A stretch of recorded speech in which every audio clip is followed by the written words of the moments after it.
business or are you running a business? Valuation is the ultimate KPI. Hey there, welcome to another episode of the Valuations Podcast, brought to you by Truelytics, the premier transition management and business optimization platform for the wealth management and insurance industries.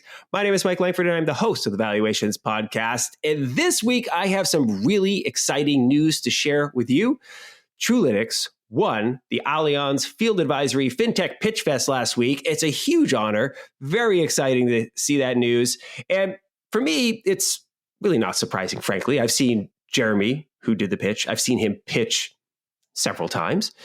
I know he knows his stuff. I know he knows how to work a crowd. He's really good up on stage. But more importantly, when I've seen the work that the team at Truelytics has been doing over the last couple of years, I've seen how the product and the platform has evolved, right? Technically and feature set wise.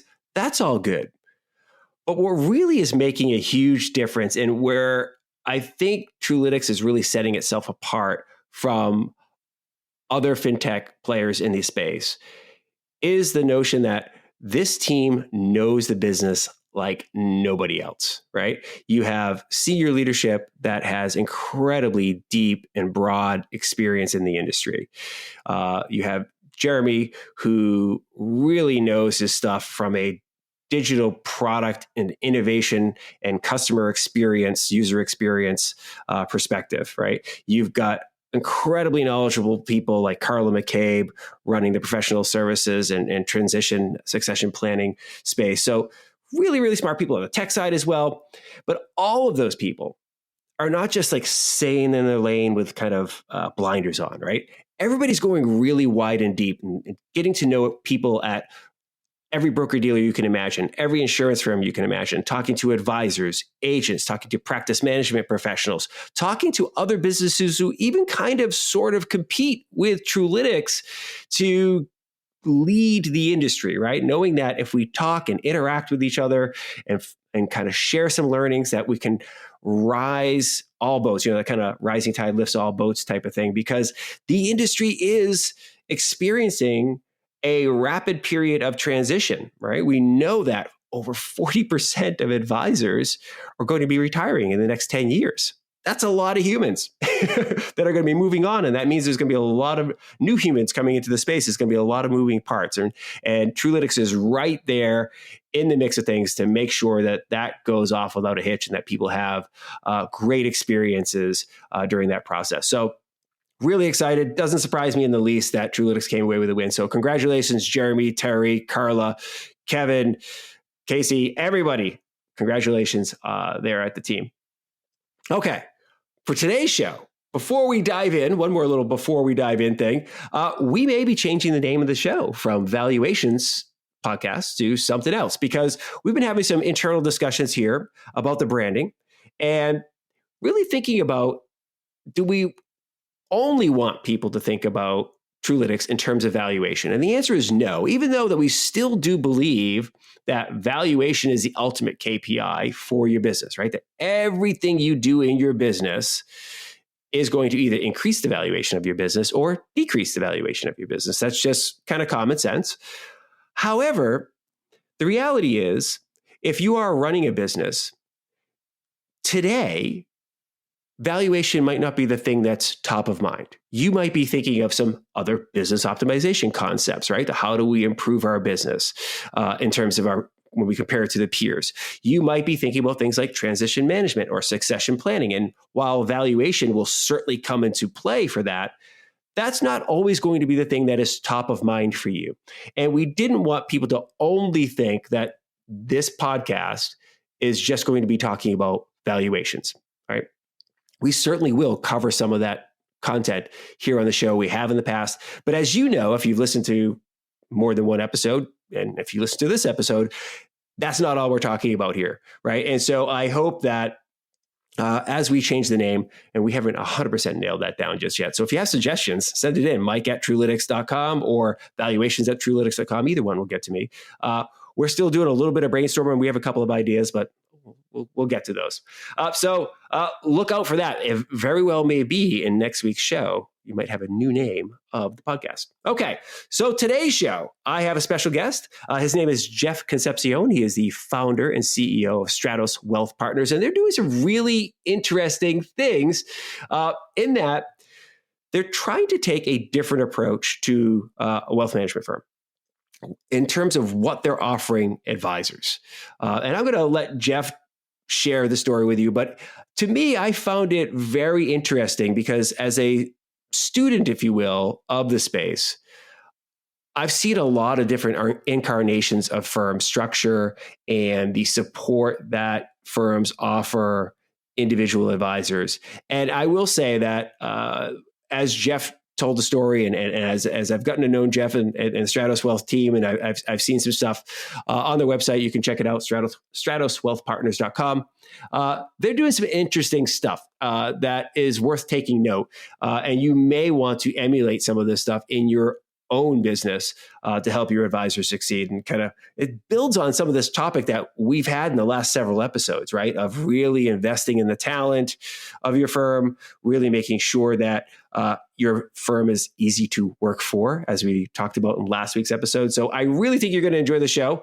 Lastly, I'm excited to have Jeff on the show because he has a podcast. Stratos Wealth Team has a podcast. It's called The Evolving Advisor. And as you might suspect, I'm a huge fan of podcasts. I think it is podcasting as a medium is one of the most effective marketing and client relationship tools that you can have in your tool belt in 2019 and beyond, right? Just think about our conversations we have here every week. It is like we're in the room together or in the car together, right? Or sitting at the desk together. Whatever it is, you could take your podcast that you're listening to with you and you can pause it and go from one thing to the next. You can pause the conversation and come back to it later in the day. So it's a really interesting medium. It's one of the few that you could be doing something else while experiencing that marketing medium. So it's a non-interruption marketing tool, but it's also one that builds relationships. So as you know, I'm a huge fan of it. So check out their podcast, The Evolving Advisor. Really interesting stuff. They're very in the early stages of that. And Jeff will talk a little bit about it later on in the show. So without further ado, let's get to it. Here's Jeff. Well, hey, Jeff, it's really great to have you on the show. Thank you for carving out the time. I know it wasn't particularly easy because you've been flying all around the country, speaking to groups of advisors and conferences and so forth, because Stratos Wealth Partners is growing like crazy and you're doing some really exciting things. So thank you very much for making the time. I know it wasn't easy. I appreciate it, Mike. Great to be with you. Thank you for the invite. Well, great. So I always like to start these things out by really giving the audience a brief understanding of who you are and how you came to be where you are today, right? Give a little bit of background there. It's always really interesting, and I always liken this part of the podcast to your IMDb journey, right? The Internet Movie Database. If you're ever watching a show or a movie, you're likely to pull out your phone and look at IMDb to find out where all the different actors came from. What have you seen them in before?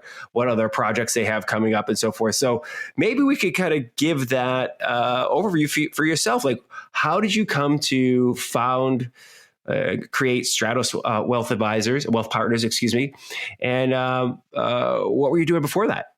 Absolutely. It's an easy story. By the way, I love that website. It's super cool just to get context on the actors and all that stuff and their backgrounds. And so, by the way, I saw a very cute chick flick flying from Montana to Raleigh 2 days ago. It was called Long Shot. I don't know if you've seen the movie, but I for some reason, I like these chick flicks. The dangerous thing is male menopause is unforgiving. I find myself, even at stupid movies, getting choked up, which I didn't used to do.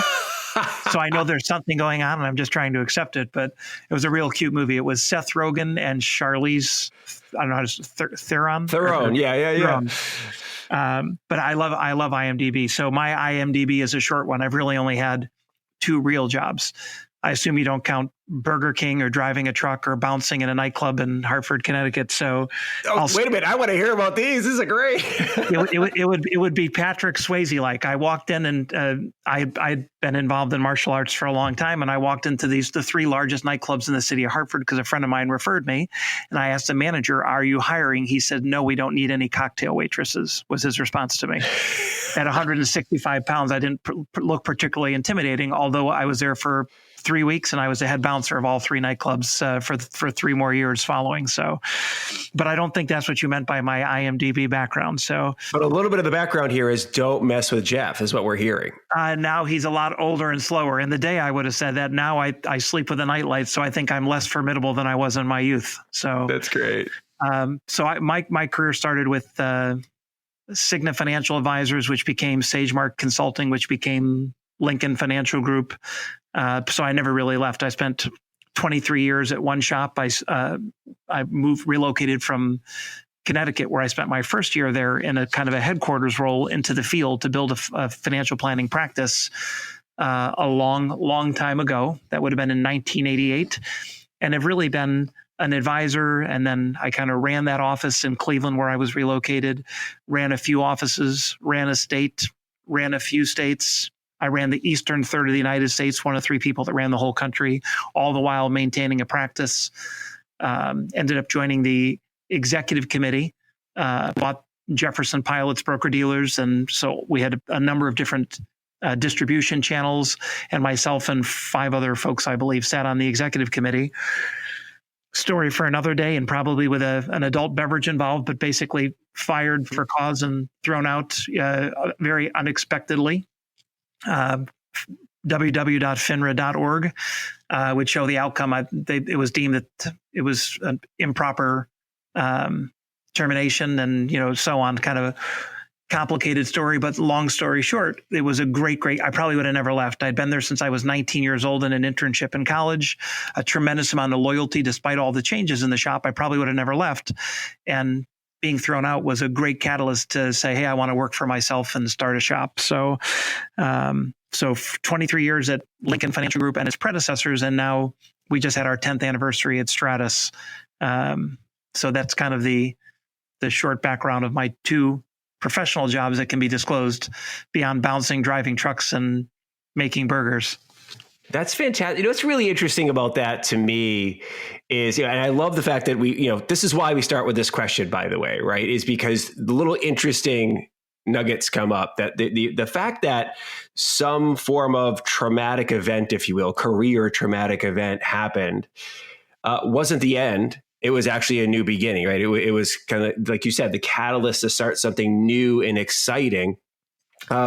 So what was it that you saw in the market? So you have this event happen to you, you're leaving the only place you've ever known effectively, and now you're out there. And I'm sure it took some time to collect yourself and go, what the heck just happened to me? What do I do now? But how did you start to see the world a little bit differently and make a decision that I'm going to bring this new thing into the world? It's a great question. I don't want to gloss over something you said that's really important about that sort of traumatic experience. Mm-hmm. So my philosophy is it's less about what happens to you, because stuff happens to everybody. It's more important how you respond to those things, right? Mm-hmm. So you could certainly be despondent and 23 years and shown the door, and so it's less about what happens to you in life, because stuff happens to all of us. It's more about how we respond to it. Within 15 minutes of being dismissed, I was picking up the phone and calling people. There wasn't a moment's hesitation. Now, I wouldn't, so I sort of in my mind said, hey, this is no big deal, but I could tell you truthfully, for a year, I had a hard time sleeping at night, because you can control your conscious a lot more than you can control your subconscious mind. So it's not that it didn't bother me, but while I was awake, I sort of dismissed it and immediately was sort of attacking what I felt was a gap between the full service world, if you will, kind of the wire / bank / employee model, mm-hmm. and the independent world. So in the wire full service employee model, you kind of get this turnkey experience and maybe the semblance of a brand, which had pretty much been extinguished because I got fired in August of '08. So 45 days later, the market crashed, the biggest one that we've seen in a long time. So a lot of those brands got tarnished during that time frame. But you're giving up, give or take, almost 2/3 of your revenue if you're in one of those wire employee models for a turnkey experience. And on the independent side, you're kind of getting all that compensation, but you're on an island. So I always felt that there was something in between, some hybrid world where you could have a ton of resources and a great experience and great service, but a lot more of the comp in a firm that was fiscally responsible, independent where you want to be and supported where you need to be. And that was sort of the notion that it had been in my mind for a long time that I had a chance to act on, when I was let go. That's really interesting that you put it like that hybrid model, because I think as an industry, we are starting to see that on the client side, right? That there's been this a little bit of unease in the industry, especially on the advisor side and in the broker-dealer world, the rise of robo-advisors, that they're gonna kill us all type of thing. But there is this notion that, like, look, it's not necessarily one or the other, right? That technology is helping the client, is giving the client a great experience, but they are going to want to talk to a human being from time to time. They are going to need a little hand-holding. It's not like, they're going to only be able to deal with all the things in their life just through this app. So the notion that you are on the business side of things, on the advisory side of things, also thinking that way about, hey, look, it's not one or the other here, right? It's not you're only on your own, or you're in this command and control infrastructure. There is a little bit of something in between. Yeah, absolutely. And it's funny, I had a dinner last night in Raleigh before I flew home, and one of our partners there in the Raleigh office, Daniel, was just sharing over dinner that he has very little concern about robo and this next gen being that different, because he said at the end of the day, people still want to be able to have a conversation. And a guy who sat on our board made a comment that, sure, cars can probably drive themselves and planes could probably fly themselves, but when there's turbulence, you're going to want to know that there's a human being there that can actually make decisions versus a computer. So it's okay until it's not okay. So to your point, I think there'll always be some human aspect of interaction at not all, but at many levels of advice to clients, as well as advisors to running their business, having guidance and interaction. So, and if it can be done efficiently, by the way, there's a very modest difference between what an advisor would get running their practice independently from the financial side to what they'd get plugging into a platform that can provide them a lot of resources. That's where scale and efficiency play in. I'm glad you used the word efficiency, because we're talking a lot about that at Truelytics, that the things that we're building and the solution that we are offering to broker-dealers and the end advisor is all about efficiency. When you think about it, it is, hey, look, let's look at your business. Let's look at these 50 KPIs. Let's do some measurement, and let's understand how efficient your business is operating, how attractive that business might be to another advisor who may want to acquire that business in the future, if you're thinking about transition, but also just from the business intelligence that goes into operating a business effectively and efficiently, making sure you're not wasting time, you're not wasting capital, that you are focused on the things that are most important to your business, so that you can, serve your existing clients better, you can win more clients, you can keep clients longer, right? Expand share of wallet with that business, and not be bogged down in a bunch of stuff that's not the best use of your time or energy, or frankly, money.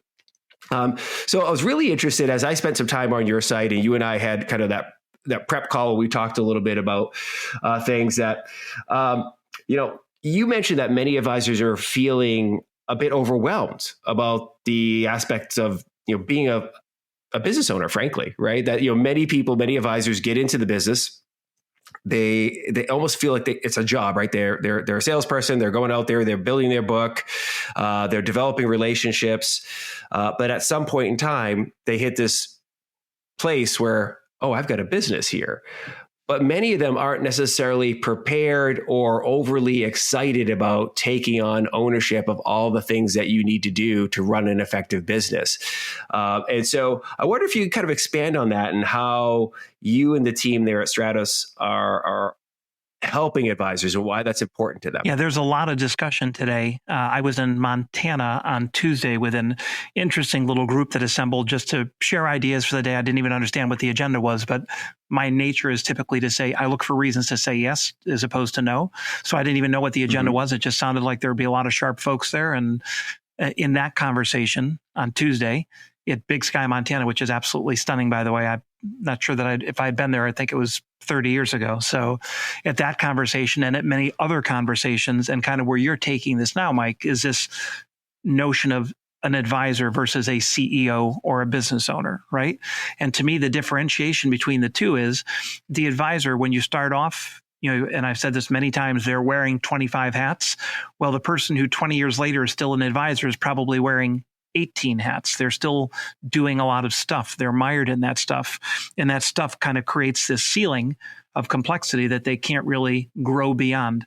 It's only as they continue to divert responsibilities, tasks to others that they can go from 25 jobs when they're a brand new advisor to 21 jobs to 18 to at the end of the day, in a mature practice, in a real business, when they're a CEO, they might only be doing one or two things. And there's lots of other stuff getting done, but it's getting done by internal resources, external resources, partnered resources in our case. And it's only when that happens really that I think that the advisor can be a business owner, can be a CEO, and can have sort of an unlimited capacity to grow when they're focused on only a couple of core responsibilities. But many folks and it's not a bad thing, by the way, many folks get stuck in that advisor role and never evolve into a business owner, and thus end up with a business that doesn't have the ability for true scale. The parallel is not that far off from a startup founder, if you think about it, right? If you were starting a tech company, and we all read about the new flashy startups in the news all the time, very often it's somebody who has a vision for this product needs to exist, right? So they come up with the idea. They might even start kind of building the product. They recruit a buddy or two to kind of help them get the thing off the ground.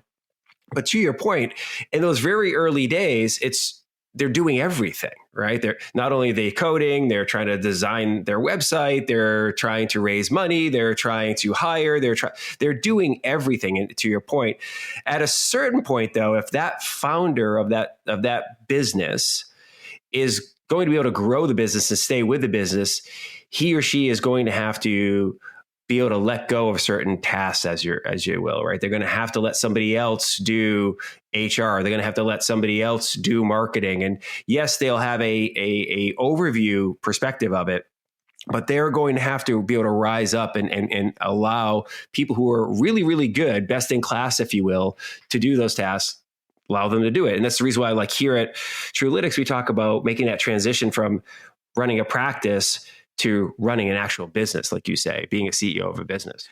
No, that makes complete sense. And the key is, you have to be comfortable being honest and looking in the mirror and determining what is that unique skill of mine, right? Some people are just great business development folks and relationship managers. So can you have the humility to essentially turn the keys of your operation over to an operator and let someone run the business so that you're just out doing what you do to grow the business? If in fact you're a really good operator, because it's this whole left brain, right brain thing, people tend not to excel at both, then you have to sort of relegate yourself to being that operations internal strategy person and hire the business development prowess to take the firm to the next level. That's not an easy thing to hire, by the way. But I think a lot of people feel like they should be one or the other, whether or not intuitively that's what they really are. So I think looking in the mirror, being honest with yourself, where do I really create tremendous value for the firm? And then how do I staff around don't try and become something that you're not, right? Because it doesn't really work. Embrace what you are. Allow yourself to excel in whatever contribution that brings to your business, and then hire talent around you that's as good as you are at those other core tasks that you're not that good at naturally. I think that's just important to, as you said, evolve from an advisor to a business owner to a CEO. That's fantastic. So how does Stratos help advisors in that area more specifically? So as I mentioned earlier, I look at this lens of businesses that, every business, and advisors are no different, right? Is focused on bringing on new clients, They want to expand their share of wallet with their existing clients. And of course, they want to retain existing clients longer, right? This doesn't do you any good to be bringing on new clients if you constantly have a leaky bucket and you're losing clients, right? So those three core things to me are the most, everything we do in business kind of touches one of those things. So how is Stratos helping advisors? And you can be as general or as specific as you want with this, but I'm kind of really interested, and I think any listener might be interested in that as well. Is like, okay, how would Stratos help me or people that I know succeed? Yeah, so that's a great perspective, and I'll kind of hit it at a 30,000 foot level, and then maybe give an example of something more specific and practical. So at a high level, the one word that comes to mind is focus. We've talked about all the different hats that advisors have to wear, many of which are critically important and need to be done well, but don't necessarily need to be done by the advisor. So if it's HR, hiring, compensation packages, real estate, leases, build out, compliance, technology, billing, there are a whole host of things. So I think the focus is the word that comes to mind. The fact that we can alleviate a lot of those very important, but not core to the client experience tasks that need to get done, and do so with scale and efficiency in a very effective manner, allows the advisors to have the energy and time to put into the things that matter most, which really is that client experience, client acquisition. That whole concept, by the way, that I just described, which many people label supported independence, in my opinion, is grossly overused. And I've stumbled onto this little analogy over the last month or two that I've used, probably more appropriate for Ohio and Raleigh and Montana. I was just in Big Sky, Montana. It's a Ford F-150 analogy, maybe not so appropriate in Manhattan. I don't think too many people drive Ford F-150s, but if you had two Ford F-150s in the parking lot and you're 50 feet away, they look identical from the outside. But I think most people that talk about supported independence, when you lift up the engine, you see a moped engine inside of this huge truck. So you've got this great chassis, but not a lot of horsepower to move things along. And when you lift up the hood of our Ford F-150 at Stratos, I think you see a 8-cylinder diesel engine with a lot of horsepower to move that ship along. And that analogy comes about because in this notion of helping advisors to focus in this, and this is not true in all, but many firms that talk about supported independence, they have 9 employees, and the person who's in charge of licensing is also in charge of transitions and is also in charge of technology, and people are wearing multiple hats. And we know that when an advisor wears too many hats, their level of effectiveness decreases.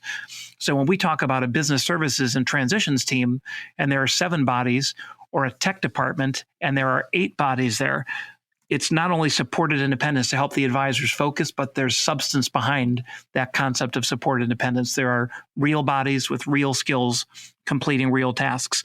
So at a high level, I think we help drive those 3 initiatives you described about new clients, wallet share, and retention by helping them focus on the things that only they can do and that they do best.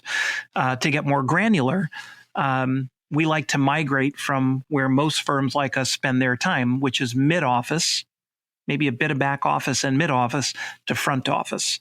And front office to me means in the advisor's backyard. So last week I was in Boston, and one of our advisors has a CPA that's got a really, really beautiful practice, and they're looking to align for us to provide wealth management. Strategic alliances is one of 2 things that are front office that actually help the advisors grow in sort of an inorganic sense. It's not just referrals from clients or more new assets. It's creating spigots that can drive new business. So whether it's strategic alliances with CPA firms, law firms, property and casualty firms, or banks, we try to be very active in that space. We also did a workshop in Boston. So a product sponsor invited us in to talk about M&A, succession planning, and how to be an informed or intelligent buyer or seller of a practice. In those environments, many times we meet people, we make new friends, and opportunities arise. By the way, I happen to have 2 or 3 slides in my deck of Truelytics, and in every one of those workshops talk about the fact that I think your tools are very, very well thought out for either just a quick glance or a deep dive to help advisors understand the value of their business. So again, there's that sort of concept of helping the advisor focus because of all the things that we can do. And then maybe the growth perspective of that is at least the two ways that we try to express that most consistently are strategic alliances and helping them be successful at tuck-ins and acquisitions. That's fantastic. Now, of course, thank you very much for including those slides. I'm hoping they're helpful and being well received.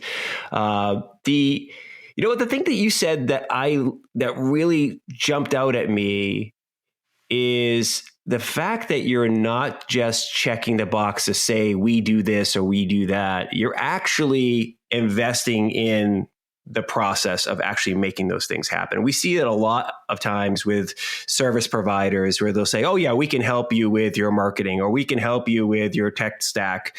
And then you realize, like you said, there's one or two people there serving hundreds and hundreds of advisors, right? There's no way they're legitimately rolling up their sleeves and getting hands-on with these types of things, right? They're just kind of, like I said, checking a box and saying, we do this and we can help you. So I think it's really, really interesting and fascinating that you guys are, like you said, you're this 8-cylinder engine in under the hood of that F-150. You're really doing it. So that's fantastic. Yeah. So when advisors are going to make a decision, I encourage them, don't take my word for it, right? You need to come and visit us, and you need to come and visit the other two firms. And if we're the right fit, that's great. If we're not, that's okay too. But when someone tells you that they've got these resources and support, look, don't accept it at face value, and understand who the people are in terms of their capabilities, talent, their resume, their IMDb, so to speak, right? Where did they come from? What have they accomplished? And how can they help make you a better business owner? Kick the tires here and kick the tires elsewhere. If we win or if we lose, you need to be informed when you make a decision. Where do you want to take your practice when you go independent? So I think that's super important to address that question and especially the way that you positioned it. How am I winning more of what I have?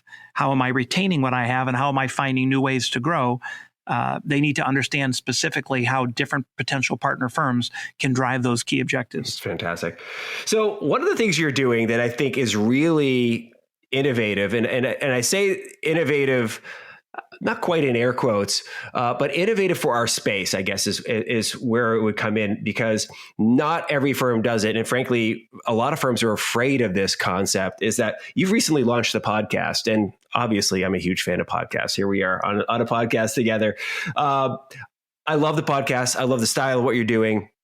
You and I chatted a little bit about it, what your vision is for it. And I wonder if you could share that here, because, I've been doing podcasts since 2007, right? Since the early days when this thing called the iPod came out, and I was like, hey, I heard about this thing called podcasting. I'm going to give it a go, because I knew at the time I was sending out an email newsletter. And it was being fairly well received. But I thought, well, what if all these people that are receiving my newsletter could actually hear my voice? And I just knew that when I talked to somebody, whether it was in person or on the phone, I knew that if I could hear that person's voice, I felt a little more comfortable with that person. I felt like they were a little more knowledgeable.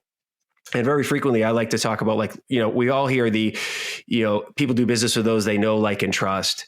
But there's two other things that are missing in that. Right. You need to have familiarity. I need to hear you, interact with you relatively frequently, but I also have to know you're competent. And you were just teeing off on that about, we know what we're doing. We're capable of doing it. We're demonstrating of how capable we are doing the things we're doing. So I wonder if you could just kind of share a little bit about the podcast and what your goals are for it, and how it's being received. Yeah. So I am not a podcast guy necessarily. I mean, on rare occasion, I've listened to them, but, not really familiar with that as a medium. I happen to have gone for a couple months ago and been a guest on a show. It was with Michael Kitces. And I was blown away by the number of inbound calls. So if I heard somebody and I liked what they had to say, it would take a fair amount of energy, not a tremendous amount, but enough energy to Google and find out who they are and get a phone number or an email and reach out. We got probably 20 to 25 inbound calls and emails as a result of that one podcast. And it just sort of a light bulb went off. Unlike you, who is a pioneer, I would say I'm sort of a tag-alonger because you've been doing this for a dozen years. I said, what a great way just to share thoughts and contents and ideas. I mean, I like to share, and this seems like a really neat way, not to share my ideas so much, but to, get folks from the industry on the phone and talk about the concept for our show, which is evolution. The notion being that what got me here will clearly not get me there. The notion of Control-Alt-Delete, clear the screen. If I wasn't doing today what I'm doing, what would I be doing if I was launching a new business or coming into this space?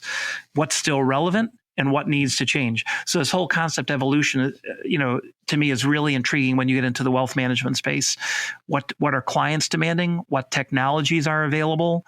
What experiences are people looking for? What's the difference between consolidation versus concentration, because there's a great misnomer there. So where's the space headed?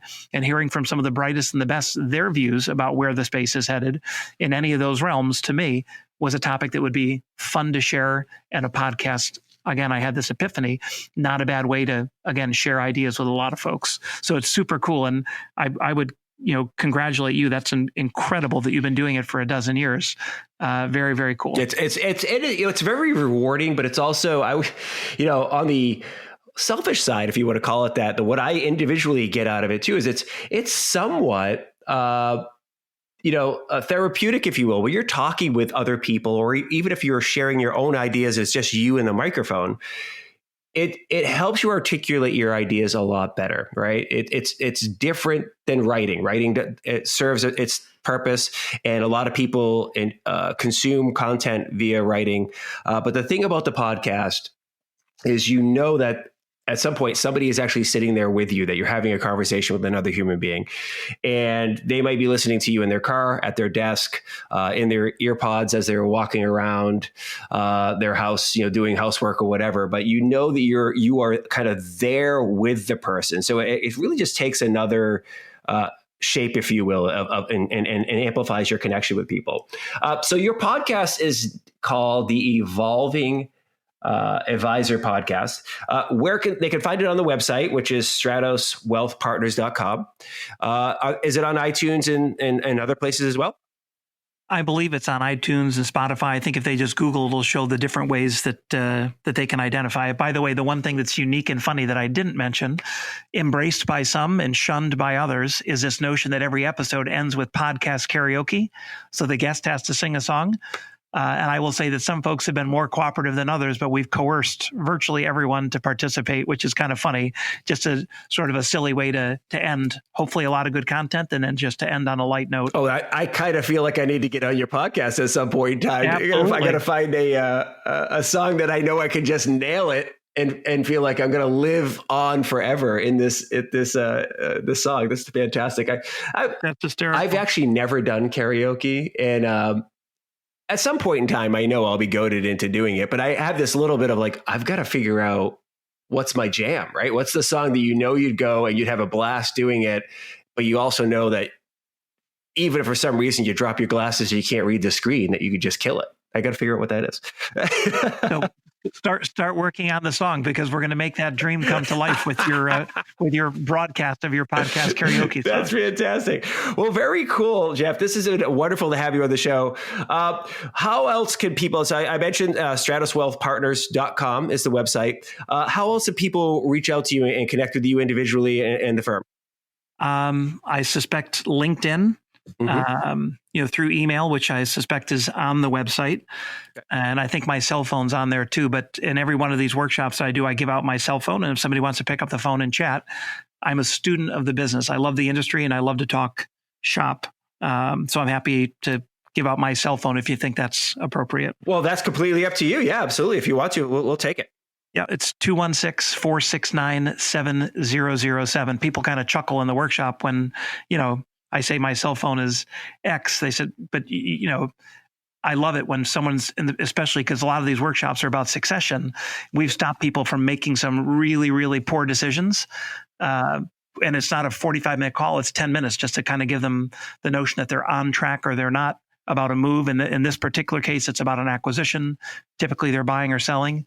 And to me, that's 10 minutes well spent if you can add material value or prevent someone from not doing a good deal. So that's fantastic. And chances are, if somebody really wanted to find one cell phone or my cell phone as an example, they could probably find it. So I'm not overly paranoid about that.